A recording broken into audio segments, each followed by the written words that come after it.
Lahat ng magla-like and follow, magiging milyonaryo. Let's go!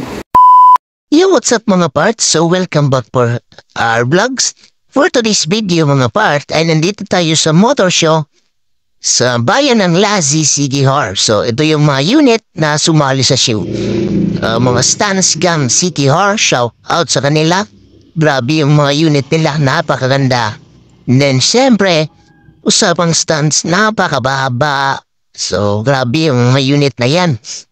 And then, dito na tayo sa mga entry ng mga stick bike category. Or, next na to, my band's concept din. Na Wave Eye. And then, isang RFI na kulay pink. Then, may PCX, kulay white. Simple lang. And then, Honda Beat FI. At saka Raider Reborn na kulay white din. Then, I think Wave 100 to. Then, isang Wave Violet.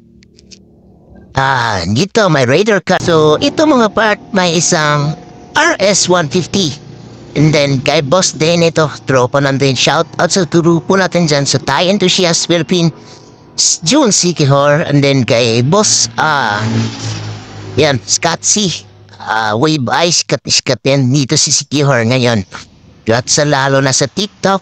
Then yung mga ibang tropo natin kay Boss Jetro RFI and then kay Boss G Alhas Tobas Corpo Works na unit. May vlog tayo dito na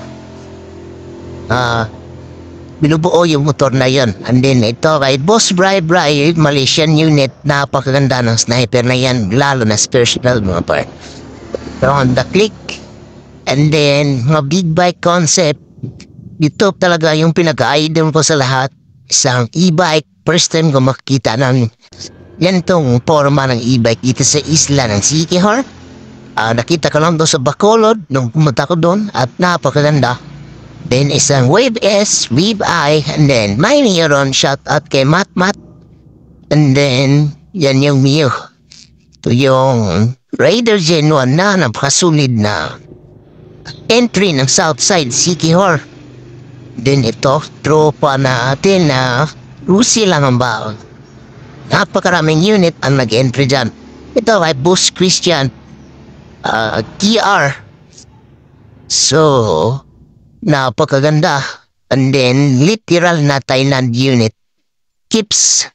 So, yan yung kanyang TR-150. Nagbisyo pa dyan. Matagal umandar, nabasa siguro yung mga evidence. Kaya, inayas pa nila. So, yan. Then, antayin natin yan kung kailan na andar. So, basa yung kanyang wirings. So, kaya, tagal siya umandar. Kuta natin yung TR-150 SP. So, napakasulit siya. Okay, Amjo Works, Papa Am. So, sulit na tropa at mekaniko natin yan. Then, yan yung piyesa ng KR. So, dito tayo sa loud display.